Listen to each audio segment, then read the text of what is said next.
Sir आपकी allergy ठीक क्यों नहीं होती? और जब भी आप एलर्जी की कोई भी दवा छोड़ने की कोशिश करते हो तो एलर्जी कई गुना बढ़ के वापिस क्यों आती है जी? होना तो ये चाहिए जी, आपकी एलर्जी ठीक होनी चाहिए, लिहाजा वो विद इंटरेस्ट वापिस क्यों आती है जी? और स्वास्थ्य की इस पाठशाला में आज इन्हीं दो मुद्दों पे बात करेंगे जी। सर एक चीज को यहां ठीक से समझ लेना जी।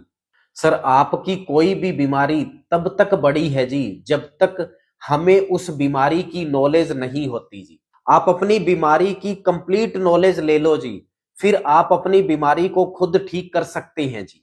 यदि हमें अपनी बीमारी का ए फॉर एप्पल और जेड फॉर जेब्रा पता है तो आप अपनी किसी भी बीमारी को ठीक कर सकते हैं जी। क्योंकि कोई भी बीमारी है ना सर, वो परमानेंट नहीं होती जी। जो आपका स्वास्थ्य है ना जी, वो परमानेंट है। और जो चीज है ही टेम्परेरी सर, आप कभी भी उसको अपने रास्ते से हटा सकते हो, अपनी जिंदगी से हटा सकते हो जी।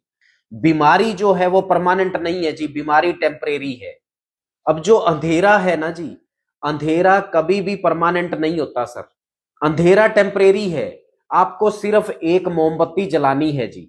जो उजाला है जी, वो परमानेंट है, लाइट परमानेंट है जी। इसका मतलब भगवान ने हमें स्वास्थ्य दे के भेजा है जी। सिर्फ हमें वो मोमबत्ती जलानी है जी नॉलेज की, और अंधेरा और आपकी बीमारी ये खुद ब खुद गायब हो जाती है जी। और सर कस्तूरी मृग की तरह इधर उधर भटकना तब तक होता है जी जब तक हमें ये पता नहीं है वो स्वास्थ्य की कस्तूरी ये हमारे अंदर है जी। हमें जब बीमारी का रूट कॉज पता लग जाता है ना जी, फिर कोई भी बीमारी है ना जी वो ठीक होना शुरू हो जाती है सर। सर आपकी एलर्जी का जो रूट कॉज है वो है आपके पेट का ये भरा हुआ पित्त। ध्यान से सुन लेना जी। और इसी के कारण ही जो आपका खून है ना जी वो दूषित हो गया है, मैला हो गया है। कुष्ठादि शीत पितम विशेषतः कंडू पामा चापी पित्त प्रकोप लक्षणम। आपने ना जी इस आपके मटके के अंदर वो चीज डाल दी है जो आपकी प्रकृति के अनुकूल नहीं है जी। तो जो आपका शरीर है ना जी ये बगावत पे उतर आएगा। आपका शरीर आपके खिलाफ विद्रोह करेगा क्योंकि आपने उसके विपरीत इसके अंदर डाल दिया है जी। तो जब भी आपके शरीर को गुस्सा आएगा ना जी, उसका गुस्सा ये चमड़ी के ऊपर दिखेगा जी, स्किन एलर्जी। और सर यही है आपकी एलर्जी का संपूर्ण सत्य, यही है आपकी एलर्जी का कंप्लीट फलसफा। सर एक सेना है, उसको आप उचित आहार नहीं दे रहे, गला सड़ा दे रहे हो तो वो सेना जो है वो उस देश के खिलाफ विद्रोह कर देगी, वो बगावत पे उतर आएगी। और यही आपका शरीर कर रहा है सर, और यही आपकी एलर्जी है सर। जब भी आपका शरीर आपके खान पान से खुश नहीं होगा ना जी, तो वो एलर्जी पैदा करेगा। और जब भी आप अपने शरीर के अंदर बहुत कचरा डालेंगे ना जी, एलर्जी पैदा होगी, 100% पैदा होगी, पक्का पैदा होगी जी। आप इस संगे मरमर की इमारत के अंदर कचरा डाल रहे हैं सर।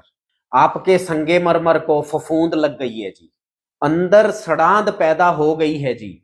इसलिए जो फंगस है वो चमड़ी के ऊपर दिखती है जी। सर आप बहुत सारा फास्ट फूड खा रहे हैं जी, आप बहुत सारी चाय और कॉफी पी रहे हैं जी, आप अपनी मर्यादा के खिलाफ जाकर व्यंजन खा रहे हैं जी, आप रिफाइंड बहुत ज्यादा खा रहे हैं जी, आप केमिकल्स बहुत ज्यादा खा रहे हैं जी, आप ब्रेड पिज्जा बहुत ज्यादा खा रहे हैं जी, आप कोल्ड ड्रिंक बहुत ज्यादा पी रहे हैं, आपकी कैपेसिटी से ज्यादा आप मीठा खा रहे हैं जी, आपकी कैपेसिटी से ज्यादा आप चाउमीन, मंचूरियन, पिज्जा, गोलगप्पा ये खा रहे हैं जी। और फिर कोई मर्यादा नहीं है जी, कोई टाइम नहीं देखा जाता, आप रात को भी ये सब कुछ खा रहे हैं जी। तो आपका जो शरीर है ना जी वो बगावत पे उतरेगा, आपके खिलाफ खड़ा होगा जी। इसलिए आपकी एलर्जी ठीक नहीं होती जी। सर इन चीजों से पित्त बढ़ता है जी। भाग्य आपकी हथेली पे दिखे या ना दिखे जी, जो पित्त है ना जी वो आपके शरीर के ऊपर दिखेगा, और यही आपकी एलर्जी है जी। आपने इस घड़े को यहां तक भर दिया है जी, वो बेचारे को सांस लेने की भी फुर्सत नहीं है जी। बेचारा अपना दुख है वो सुना भी नहीं सकता जी। और सर, इस ढोल की नाराजगी तो आपने सुनी नहीं, और मोहब्बत कर ली पित्तवर्धक चीजों से, तो इधर है ना जी तांडव होगा सर। सर चलो, आप मेरी बात नहीं मान रहे ना जी, तो फिर आप ही बताइए जी, आपकी एलर्जी ठीक क्यों नहीं हो रही। इधर पित्त था, उसको शांत नहीं किया जी, आपने अपने खून को साफ नहीं किया जी, और केमिकल्स वाली चीजें खा के आपने उस एलर्जी को इतना सुप्रेस कर लिया जी। अब वो जो अंदर का दुर्वासा था वो क्रोधित हो गया है जी। अब वो शराप देगा, और उसका जो शराप है ना वो एलर्जी के रूप में प्रकट होगा जी। सर, प्रॉब्लम थी खून के अंदर, आप ऊपर से क्रीमें लगा के उसको ठीक करने की कोशिश कर रहे हैं जी। सर, तंदूर है वो अंदर से गर्म है जी, अंदर उसके अग्नि है, और हम बाहर से उसको ठंडा करने की कोशिश कर रहे हैं जी। बाहर से ठंडा नहीं होगा जब तक हम अपनी अग्नि को शांत नहीं करेंगे ना जी, उस पित्त को शांत नहीं करेंगे। आपकी ये स्किन एलर्जी है ना जी, ये ठीक नहीं हो सकती जी। और इसीलिए जी हमारे पास आते हैं जी, एलर्जी पिछले 15 साल से चल रही है जी, 20 साल से चल रही है, उसके साथ समर साल्टिंग चल रही है जी, फिर भी आपकी एलर्जी ठीक क्यों नहीं हो रही सर? रूट कोज को नहीं पकड़ा जी हमने। सर, आप ये बोलते हो ना जी सोराइसिस ठीक नहीं हो सकता, पूरी दुनिया में आपने एक नेगेटिव मैसेज दिया जी कि सोराइसिस ठीक नहीं हो सकता। सर, मैं आपसे पूछता हूं जी, ऐसा सोराइसिस में है क्या जो नहीं ठीक हो सकता जी? सिर्फ हमें रूट कोज का पता होना चाहिए जी। सोराइसिस का रूट कोज है जी आपका लीवर, लीवर को शुद्ध कर दो जी, आपकी सोराइसिस ठीक हो जाती है जी। और हम भी यही करते हैं जी।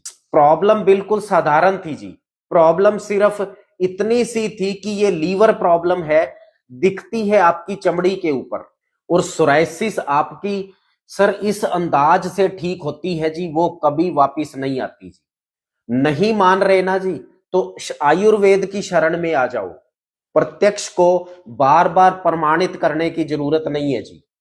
सर, एक और चीज है जो मेरी समझ में नहीं आती जी, आपके समझ में आए तो प्लीज मेरे को भी समझा देना जी। किसी भी बीमारी का इम्यून खत्म करके उस बीमारी की हम जड़ को कैसे ठीक कर सकते हैं जी? नहीं ठीक हो सकती सर। और सर, पूरे कॉन्फिडेंस के साथ एक चीज और मेरी आत्मसात कर लेना जी, ये जल्दी ठीक होने के चक्कर में ना जी हमने हर बीमारी को कॉम्प्लेक्स बनाया है जी, हमने हर बीमारी को गंभीर बनाया है जी। वो जो स्प्रिंग होता है ना जी, स्प्रिंग को जितनी जोर से दबाएंगे और जब छोड़ेंगे ना जी, वो उतनी ही स्पीड से वो रिलीज होगा जी।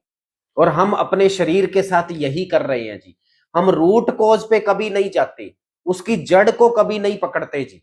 हम बीमारियों को सुप्रेस करते हैं जी, हम बीमारियों को अपने अंदर इकट्ठा करते हैं जी। और जब भी हम जल्दी करते हैं ना जी, नुकसान होता है। एक आदमी आपको बोलता है जी 1 लाख रुपए दो, 10 दिन के अंदर 2 लाख रुपए मैं वापिस दूंगा जी, और अगले दिन वो आदमी है वो आपको दिखाई नहीं देता जी। ना खुदा मिला ना बिसाले सनम, ना इधर के रहे ना उधर के जी। और ये जल्दी के चक्कर में ना जी वहां पे धन लुट रहा है सर, और जल्दी के चक्कर में इधर स्वास्थ्य लुट रहा है जी। सर, मूल कारण ये है, हम कभी भी अपने शरीर को मौका नहीं देते वो भी अपनी बीमारी को ठीक कर सके। हम कभी अपने दिमाग को मौका नहीं देते जी, वो भी इतनी नॉलेज इकट्ठी करे कि आपकी बीमारी आप खुद ठीक कर सको जी। पूरे कॉन्फिडेंस के साथ एक चीज मैं कह सकता हूं जी, यदि आपके पास प्रॉपर नॉलेज है, दुनिया की कोई भी एक भी बीमारी ऐसी नहीं है जी जो आप खुद उसको ठीक ना कर सको। सर, प्रॉब्लम है वो है हमारी खुद की, हमें नॉलेज नहीं है जी। प्रॉब्लम है ये कि हम वो हिम्मत नहीं करते जी, हम हर टाइम सरेंडर करते हैं जी। हम ये सोचते हैं हाय बीमारी आ गई, एकदम घबराना शुरू हो जाता है और हम गलत फैसलों पर चले जाते हैं जी। सर, हमें सरेंडर नहीं करना है जी, हमें बीमारी के सामने हथियार नहीं डालना है जी, हमें अपने विवेक से काम लेना है जी। जो चीज हम ठीक कर सकते हैं उसके लिए हम अपनी बॉडी को क्यों कंफ्यूज कर रहे हैं जी? और जब तक आप अपना खान पान व्यवस्थित नहीं करते ना जी, तो आप अपनी किसी भी बीमारी को नहीं ठीक कर सकते जी। और जब तक आप ये पित्तवर्धक चीजें हैं जी, इनसे आप मोहब्बत करोगे ना जी, आपकी कोई भी बीमारी ठीक नहीं हो सकती सर। और सर अब समय आ गया है जी, मैं आपको उन औषधियों के दर्शन करवाऊं जिन औषधियों की मदद से हम लोग खून को साफ करते हैं जी, उसकी मैल को साफ करते हैं, ताकि जो आपकी एलर्जी है वो आपको बार बार नहीं पकड़े जी।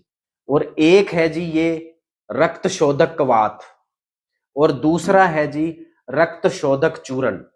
ये बड़ी मुकद्दस औषधि है जी, और ये ऐसी औषधि है जी, यदि इनका सेवन विधिवत किया जाए ना जी, आपकी एलर्जी है वो जड़ मूल से खत्म होती है जी।